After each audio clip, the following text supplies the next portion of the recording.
So who's ready to talk about children? How many of you know a child? Doesn't even have to be yours. How many of you were a child at one point? Okay, good. So this talk is for everybody. Don't have to have children. So let's talk about my journey first, because we're going to get to Aramis. But I want to tell you, I love that picture. You see my belly? I was pregnant. I want to talk about my personal journey first, because many of you may not know it. So I was born in California, and just like most of you, I had some challenges. My mom was very young when she had me, 15. Yeah, and she did the best she could, and we moved around a lot. And everyone that comes into this life that has something important to do, you have a soul signature, a frequency that's unique to each and every one of us. And so I was targeted like many of you have been, and they tried to take me out many different ways. And some of the things I'm going to share with you tonight, I've never told anybody publicly before until today. Yeah, good times. So at 3.5 years old, I was kidnapped. True story, you could look it up. Los Angeles Times archives, maybe 1984, roughly. I was taken by my babysitter. I don't remember most of it. I remember being hungry and wanting to, where's my mom? I didn't understand what was happening. And I know I blocked out a lot of the memories on purpose, but I remember thinking someone was going to save me. Where were my people? But I was about 4. It was for about 5 days. I slept on the couch in this really nasty apartment building. The lady didn't feed me. I remember stealing gum out of her purse. That was my food. So anyways, I was reunited with my mom. It was on the news. I still remember riding in the back of the police car, the 2 sheriffs, and I was in the middle of the back seat with the lap band. And then after that, shortly recovered after that, many things happen. There's a lot of catalysts of change in your life that shift the trajectory of where you go, who you become. And I was bullied a lot, truly. I moved around so much. I was always the new girl. Girls hated me. They didn't want to be my friend.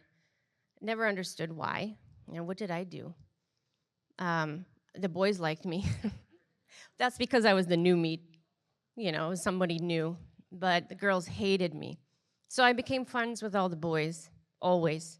Boys were all my best friends. So animals saved my life.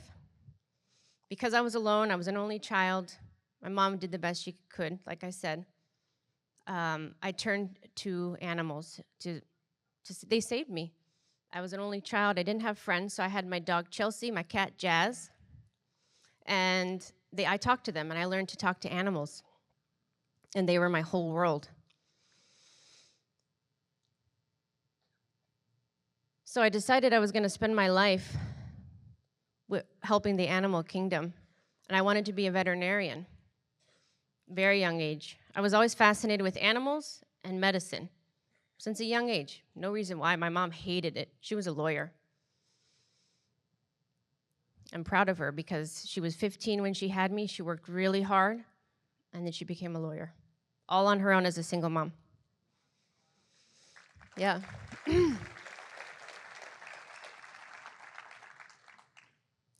I was also molested by one of my mother's boyfriends. She didn't know until I was 20. I didn't tell anyone. Dirty old man. But I didn't let that take me down either, because I'm strong and I'm stubborn. I'm a Taurus. Yeah. I've been told that I am the most stubborn person many people have met. Thank you. That's a compliment. You know, because I don't stop. I know I'm different. I've always been different.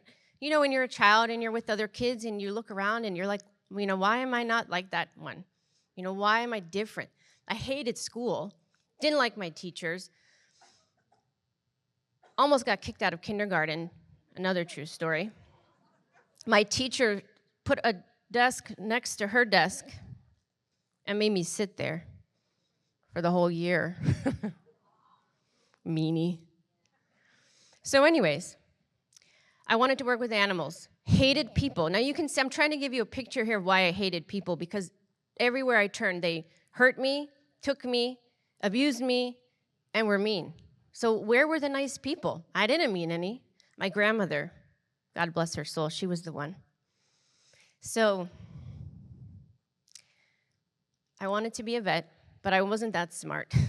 I'm very right-brained. I think in imagination and color, energy, faith. I can't do math. Really, I can't do math. So I had someone tell me in my life, Sherri, you're not going to be able to do that because you'll never make money. Because I said, well, I'll be a vet tech. You can't do that. You won't make money. How are you going to survive? You're going to need a man. Fuck that. But you know what? I say that now, but at the time, I was devastated because the person that was supposed to support me said I couldn't do it. So I spent several years of my life searching for that next greatest thing. Oh, maybe I can do this. Maybe I could do that. And I was dying inside because I didn't feel passionate about anything else but animals. I was going to save the animals.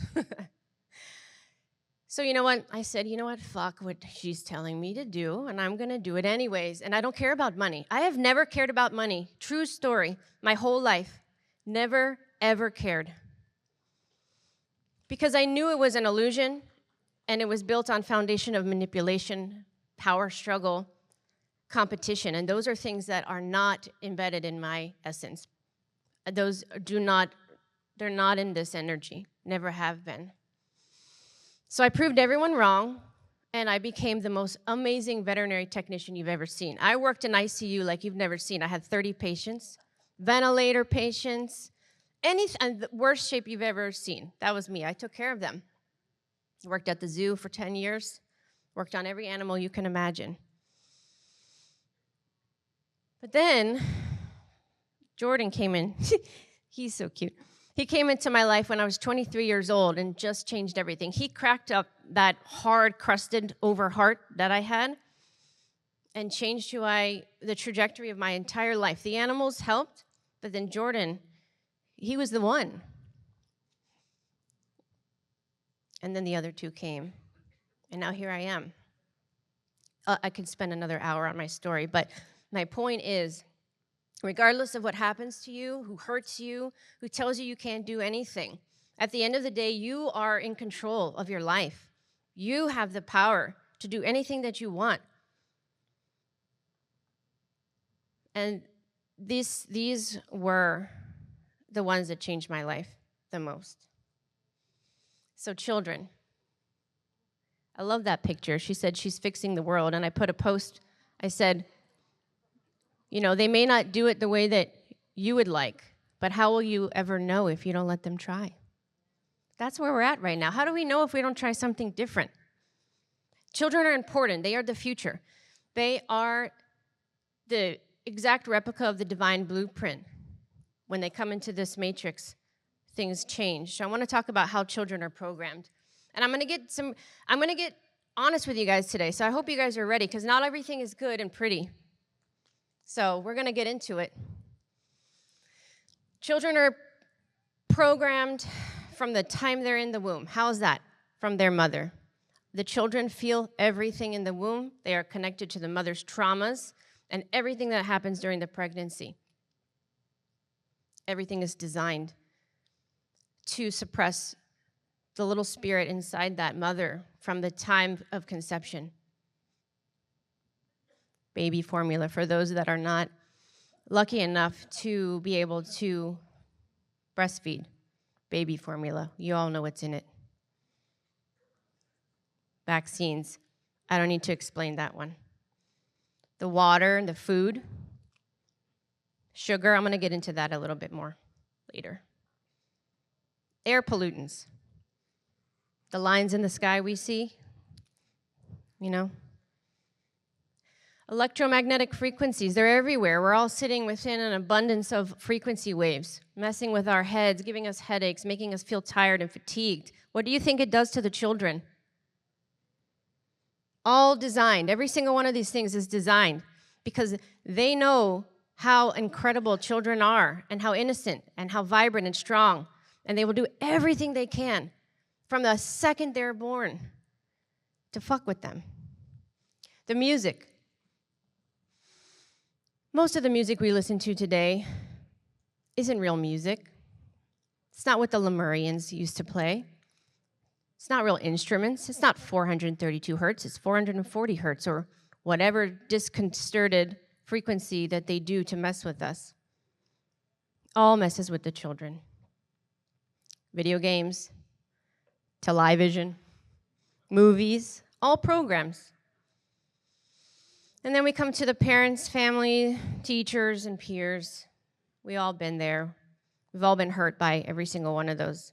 Even if you had the best mom and dad, we all mess up at some point. I certainly have. So let's talk about the indoctrination process, shall we? School. What's school mean? It's written right there. It's food. Children are food. They're food. The energy that is robbed from them is louche, or the dark.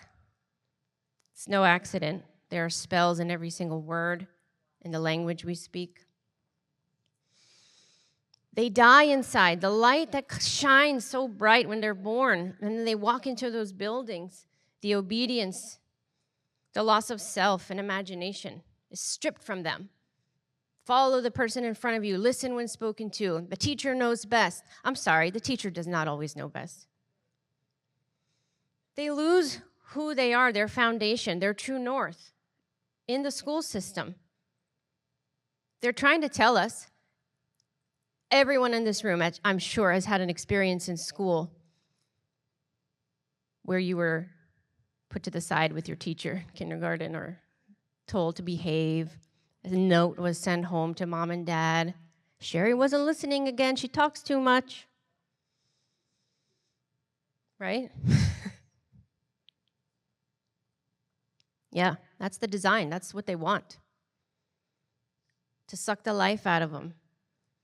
You know, they create this grid where the parents have to work 8, 10, 12 hours a day, sometimes more. Well, great opportunity for them to take your children into these buildings, and we don't know what happens, right? Now, there are some amazing teachers out there, and I know that there are amazing teachers in this room. I've spoken to you. They do exist. But unfortunately, what happens is they go in with a vision, and they come out with disillusionment, with failure, with feeling of regret and remorse of, oh my God, how did I let them do that to me? I talk to those teachers every single day. Gosh, I don't have much time. Okay, I gotta speed up. What I learned from children. Let's talk about the biggest misconception on earth. Anyone know what that is? We talked about it briefly yesterday, I think. No one? Okay. God. I speak with thousands of children all over the world, in every continent. I have hundreds of pages of session notes of children that I've spoken to their higher self, them face-to-face over Zoom. And overwhelmingly amount of them tell me, Sherri, they've got it all wrong. God is not outside of us, it's within us. That's why we say, honor the God within me honors the God within you, right? If that makes you uncomfortable, the light within me honors the light within all of you. Is that okay? It means the same thing.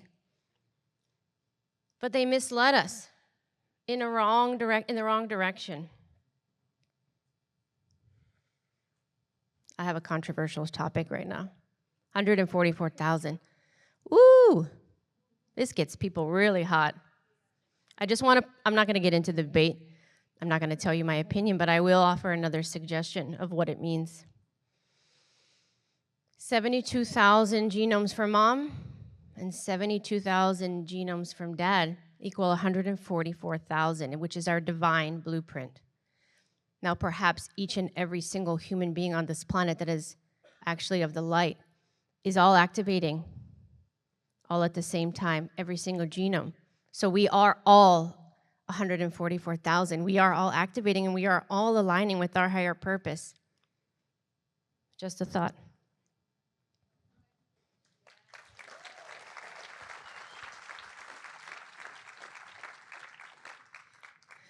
Another controversial topic, illusion of free will. I love Dolores Cannon, and I like to steal her word, convoluted. I talk about this.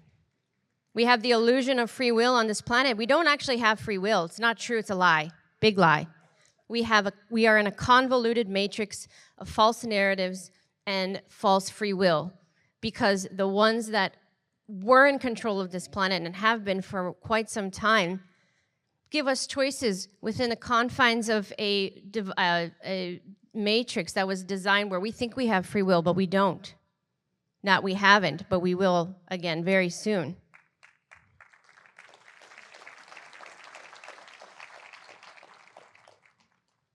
Knowledge is a currency. That's why everyone in this room is here. Everybody wants to know, where do we come from? What's our soul origin? What's the story? And I want to caution you, because nobody knows the answer 100%. Everybody has a piece of the story. Everybody has something to bring to the table. But what's happening right now is a distraction. Part of the ascension, part of this great awakening is to find the truth within yourself. And if you're so busy jumping from CNN to the podcast, and then those sudden podcasters that you are just putting all of your energy into suddenly start fighting with each other, and now they've turned on each other, well, isn't that a little disconcerting? Because now who do you follow? They're all talking about each other. They hate each other now. Where does that leave everybody? Part of this is a distraction. And the children are telling me that we are being encouraged to figure things out for ourselves. If what I tell you resonates with you, wonderful. If it doesn't, then someone else will have something that resonates with you. Nobody is God. Nobody is on a hierarchy. And it really frustrates me to see the behavior of some of these grown adults and how they are putting other people down in the truther community. Who are they and how dare they?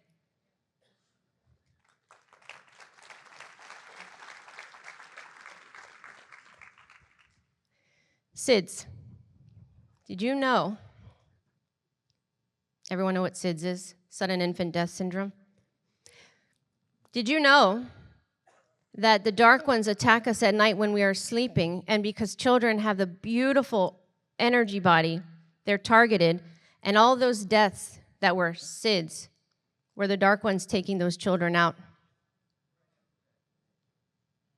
There are other reasons as well, but that is a big one. They can get you at night, which is why nightmares are real, which is why Nightmare on Elm Street is a documentary. It's a real thing. They will target children at night, which is why I talk to children in one country and another country, and they're all saying the same thing. Sherri, I see the beings with the red eyes. What are they? How do they know that if they don't talk to each other?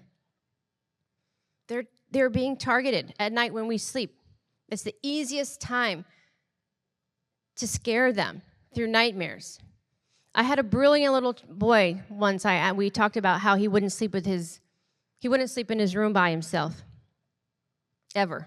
And his mom was getting frustrated. What should I do? He's turning 5. And I asked his higher self, I said, what's going on? And he said, well, animals sleep in a pack. Why don't you? And I said, He goes, that's how you stay safe. Do the indigenous people sleep in their own separate quarters? They want to be with their mom and dad. That's where they feel safe. Does the lion cub go and sleep in the forest by itself? No. So I slept with my daughter for 2.5 years in her room until my husband came to me one day. He said, Sherri, I need to sleep with my wife. So I said, okay, Aramis, you're moving in with Skylar. And she slept with him for many years. In fact, it wasn't until we moved to West Palm Beach 2.5 months ago, she slept in her room for the first time and has ever since, knock on wood. So when your child's telling you they're afraid, listen. The most profound experience I ever had was with a nonverbal autistic boy about 6 years ago. His grandmother was desperate to communicate with him. I said, what do you want her to know? She was really bothered by the fact that he wouldn't look at anybody in the eye and he wouldn't speak. I said, what's going on? He said, I can see their demons, Sherri. I don't want to see it. They see everything. They see your whole entourage of energy that you have around you. They see the demonic entities. They see everything, and they don't like it. They're afraid of it. And I'm not saying mom and dad, but many people that they come in contact with, it's overwhelming. And not only that, they told me, not this little boy, but another, I think this was a girl, told me, they can see into your soul through the eyes. So they can tell if you're lying. They know your intention. They know everything. You cannot lie to them. They know everything. Why don't they speak? Does anyone know why they don't want to speak? I'll tell you why. A couple reasons why. I'm going off the thing here. Sorry. I'm trying to cram everything in. They don't speak because they know that our words are spells. They don't want to say it. They know what the words that we use mean, and they're not going to speak. They don't want to. They're like, I'm not going to say that. I know what that does. I know that calls in demonic spirits. I know this, I know that. I will not do it. Interesting. They also told me that many of them are here to teach us a lesson on communicating with our hearts. We don't need words. Have you ever been in a moment where you said, I really want to tell you something, but I can't find the words? There are no words. But when you're connecting to somebody on an energetic basis with your heart space, it says everything. There are no words that you need in that moment. And they are trying to teach us that, because I had another brilliant little girl that told me by 2030, now we'll see if this is real. Time is really hard to tell in this time matrix, which is also another illusion. But she said by 2023, most people will be speaking telepathically. We'll see. And a lot of them are here to make us listen to the subtle cues, listen with our heart.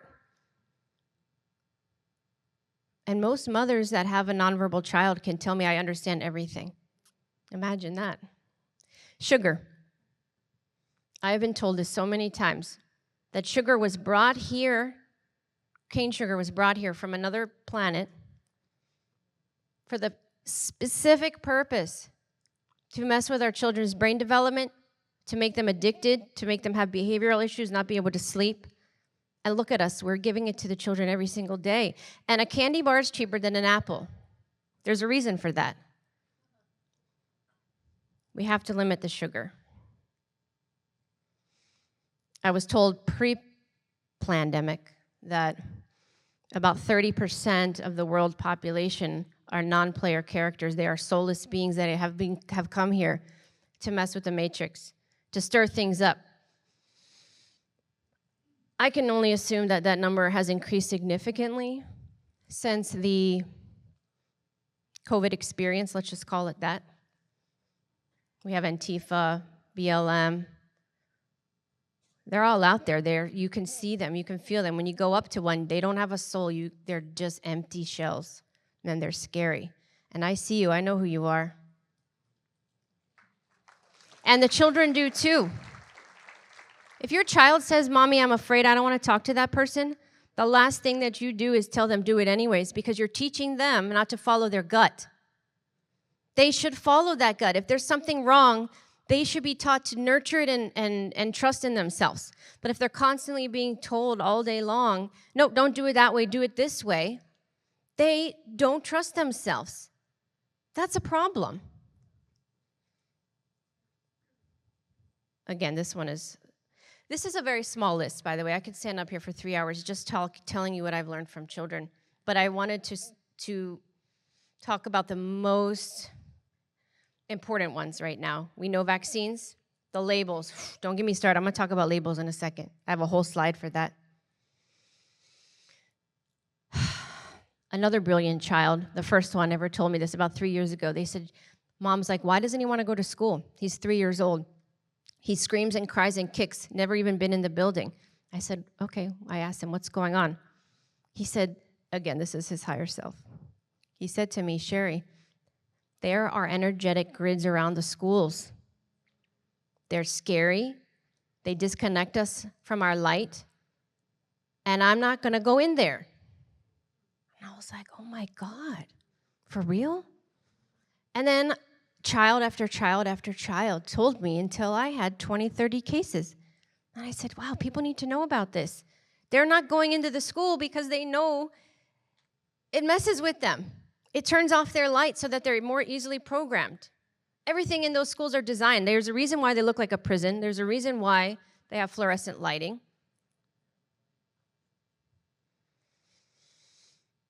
We talked about that. I went ahead. Ooh, elders and hidden knowledge. This planet has been disconcerted so much and is so ass backwards that they put the elderly in this country more than any other in homes. Do you know why they do that? Because the elders have the wisdom.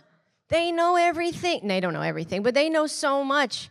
They look back in their life review and they say, yep, I should have done it that way. Oh, I get this better. That's designed on purpose so that when the children are raised, the elders can be a positive influence on them. The indigenous people know that. But here and in many other countries, the elderly are shipped away. Oh, we'll take care of them. Bring them to us. Haha, you'll never see them. They don't want them to talk, which is why we have Alzheimer's and many other diseases that were created on purpose. Whole nother controversial topic. They have all the knowledge and the wisdom. They don't want us to have that. Certainly not the children. Birth. This is a very important topic for me because I had 3 traumatic births, and I became a hypnobirthing practitioner because of that, because I knew women should have a better experience, and there was something wrong with the way that we birth our children in this country and in many countries. So I did a lot of research, and I found out that in most cultures previously, historically, it was a celebration. Women would give birth in the home with everybody surrounding them. There was no indication of pain.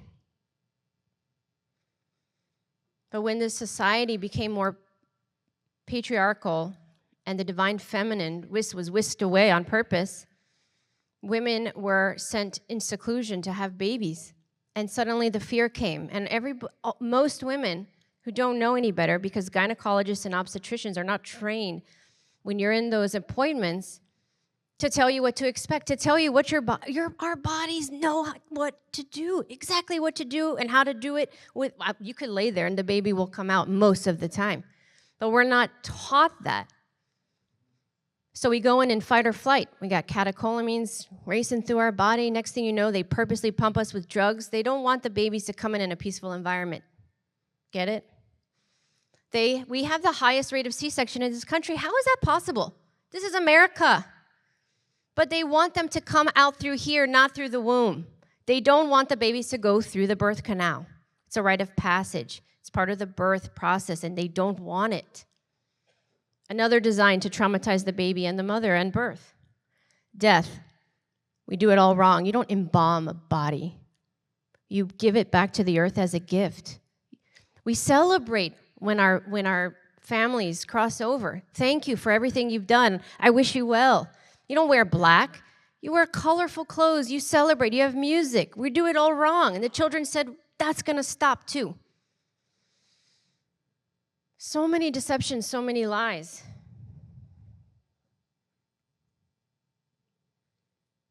These poor children that are labeled, they have a traumatic experience. They know they're not from here. They know they don't fit in.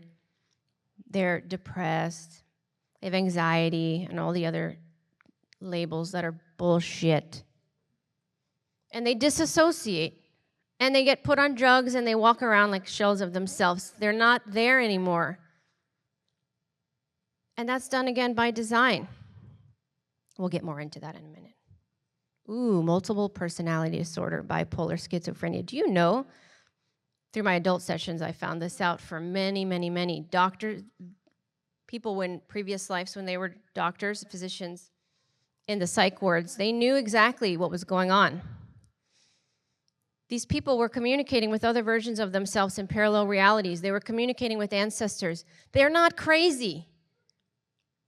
And they knew that, and they were being drugged anyways, and they said, I had to exit that life. I couldn't stand it anymore. We have it all wrong. Now, I'm not saying 100% of the time. Some of the environmental factors do contribute. But these poor schizophrenic, misdiagnosed people have a lot to say, and they are shut down on purpose.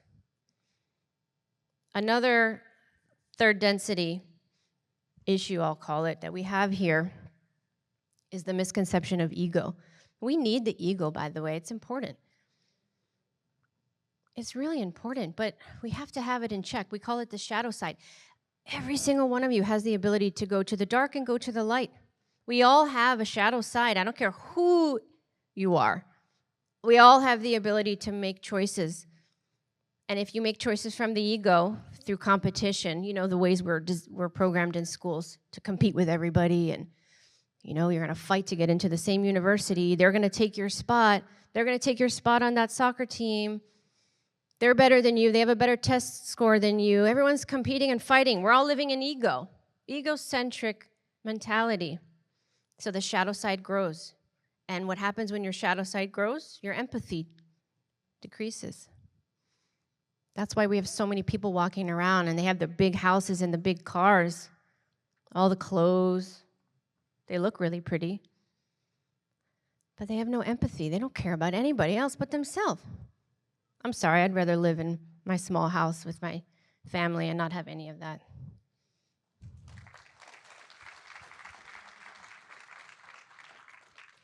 This is my favorite topic. Stop labeling the children. Stop. That is a program. All of these things that are written on the screen and more, I didn't have room for everything I wanted to write. These are all gifts. All of them, each and every one of them are gifts. Those that have ADHD, they are, well, first of all, we're all multidimensional, but they're coming in more multidimensional. I think I missed a slide. That's okay. They're coming in more multidimensional than ever before. So their brain works. The synapses are firing rapidly. They have a million ideas. Kids are so bored at school. They're literally losing their mind because their brain works so fast. The teacher's talking about something. They're thinking about 5 other things at the same time because they can, and the teachers can't keep up. They're not hyperactive. They need to move around. They can't sit in front of a classroom all day with the fluorescent lighting in the matrix grid of negativity and be expected to thrive. They need to stand up and move around. We need to be outside. Asperger's, they're the fucking smartest people I've ever met. Incredible. Sometimes I'm like, man, I wish I had Asperger's. I want to be smart. They're so smart. They are smarter than most people. And, you know, they lack that human connection a little bit, but that's okay. They're not here to connect. They're here to teach. They're here to pave the way. They're innovators. They're inventors. They're engineers. They're important. Dyslexia. Many of these children that come in, by the way, talk different, walk different, eat less food. I've been told that we are going to eat 2/3 less food in the next 10 plus years. We eat too much. We're fat. Me too. You know, it's okay. I like carbs. I don't eat sugar, but I like carbs. You know, but we don't need to eat all of that food. It's all about intuitive eating. We got to listen to what our body is telling us it needs. And our children are telling you, don't force them to eat meat if they don't want to. Don't force them to eat this if they don't want to. Their body will tell them what they want. But they're dyslexic because they don't understand our language. They don't want to read a book. They don't want to write. My son would rather jump off a mountain than read a book. He hates it. And I don't make him. He comes home from school. I was going to say work, but it is work. Comes home from school, has a big backpack that I don't know how he's carrying it. He's 10. He's like, Mommy, I'm so stressed. I have so much homework to do. I said, what do you have to do? And the list. I said, Skylar, give me your backpack. Grab the backpack. I throw it in the corner. I said, let's go play. We're not doing that. Why are we stressing these children out? Why? For absolutely no purpose. Well, we know what their purpose is. Okay, let's get into the Aramis Learning Center. So, when Skylar, my second, my oldest is 17, Jordan, my middle is 10, Skylar, and my youngest is 8. She came to me when Skylar was 1, so about 9 years ago, and said, I'm coming to into your life. We have a huge mission together. Can you help me? I said, yeah, sounds great. I didn't know what it was, but I didn't care. And she taught me more than any book has ever taught me. No one has taught me more than this amazing girl. And it started in the womb. I channeled her every single week throughout my entire pregnancy. I even published some of it in my second book. I think it's the second book. This little girl has wanted to be a teacher since she's 2 years old. Do you know her favorite thing to do? Is go to Staples and get teacher supplies. She has a classroom in her bedroom. She has all those motivational quotes everywhere and a whiteboard, and she writes her fake classes' names of everybody, gives them homework. Sometimes I hear her yelling at the students. I go to her room, I'm like, hey, Aramis, you gotta be nice, okay? She's in the Artemis group. That's a whole nother discussion, but they are comets. They're strong because they're the future leaders. They don't take shit from anybody, not even me. That's okay. So anyways, I gotta get fast. I gotta keep speaking quickly here. I thought it was what we were gonna do together was open a spiritual center for children back in Maryland where I used to live. Thank God I don't anymore. I'm in Florida now. I love it here. Okay, so we were gonna open a divinely guided children center for children to have spiritual experiences, learn about yoga, mindfulness, meditation, energy, Reiki, crystals, all the good stuff. Why aren't they learning that in school? Good question. So as time progressed, I realized that we were adding more academic, and people were asking me all over the world, when are you going to open a school in my area? I said, ooh, I don't like the word school. But I knew something was wrong with the system, and I needed to help. And I know that my children are in this public school system. People always ask me, if you hate it so much, why are your children in there? I said, because they signed up to be in there, because I need to know what's going on so I know what to fix. And they tell me. They give me downloads. I say, what did your teacher tell you today? What are you doing? And then I deprogram them every night, and I tell them something else.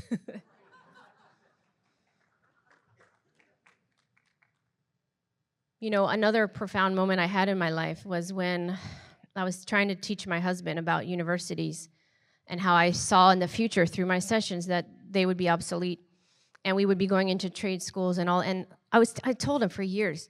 And he's like, yeah, whatever. Jordan's still going to college. I said, no, he's not. But okay. I always win, by the way.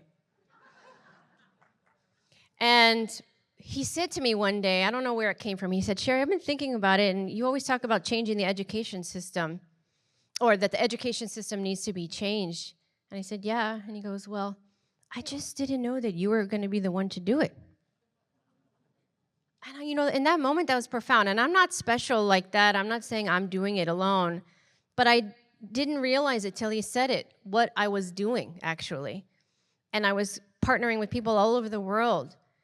And I had that epiphany moment with Aramis. I said, why am I calling this Divinely Guided Children? I'm naming this after Aramis. This is the legacy that she told me to help with. This is for her.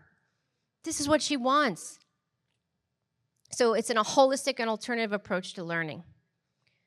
So mainly outdoors, self-directed learning. There's no grades, no testing, developmental stages. Children need to be lumped together with other ages. It's important that the older kids teach the younger kids. It's also important that the younger kids have an opportunity to teach the older kids. Where are the animals? They need to be working with animals, the horses, farm animals, whatever we can get. We need to reestablish the animal-human bond. And I say animal first on purpose, by the way. They need to learn real-life skills. They need to understand how powerful they are so their light never dims. They will never, ever feel that way in our centers. We don't call them schools. There's no louche here.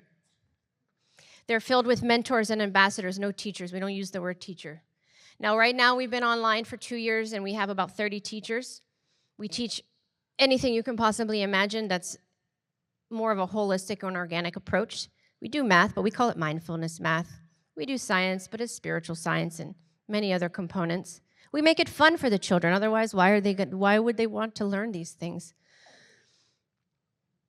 And that's why I'm in Florida to open the very first Aramis Creative Learning Center, the first of hundreds, if not thousands.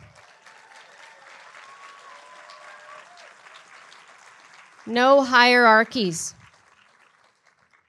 We're all in charge. The children get to decide. And you know what else? The children will decide if they like those mentors. They don't get to stay if they're not wanted. No meanies. I don't like mean people, and I don't like bullies. Zero tolerance.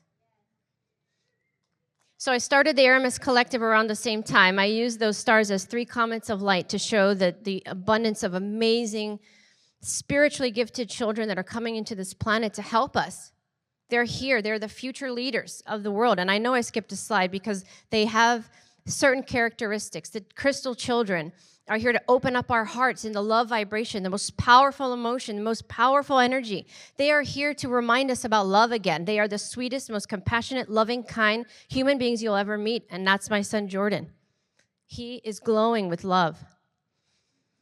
We have the stars that are the analyticals, the left brain thinkers, the innovators, the architects, the engineers. We need you too. You're important.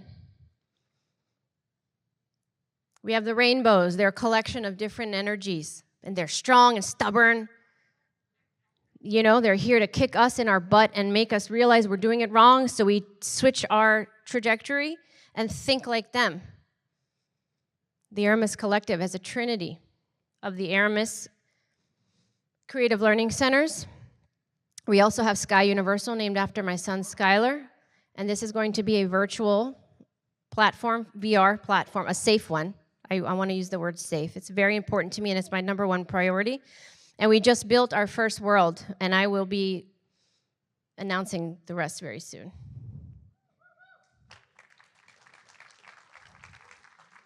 Jordan, my love, my first love. Well, my husband, too. I love you, too. Jordan, we have children's books. We have about to publish the 7th. We have an animation series that has 15 videos. These are the things our children should be reading about, learning about, and watching, not the filth that's on Netflix. And Jordan Media and Publications will facilitate all of this. So here are some of our books. These characters are named after my children and my grandmother, Vivian. I love her.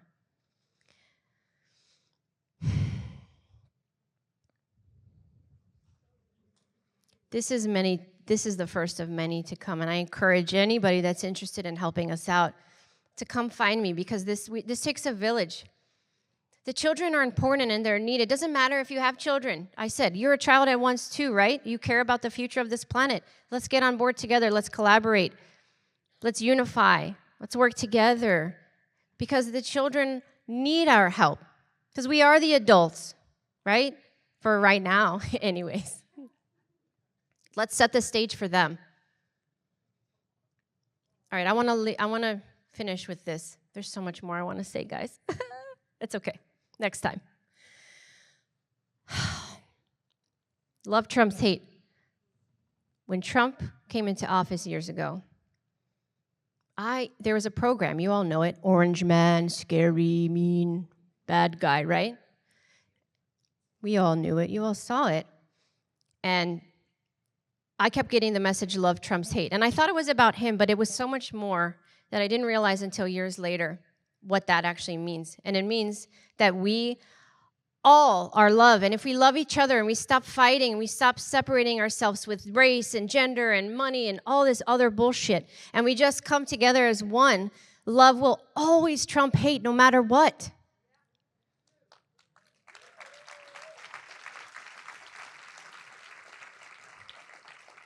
All right, my last word.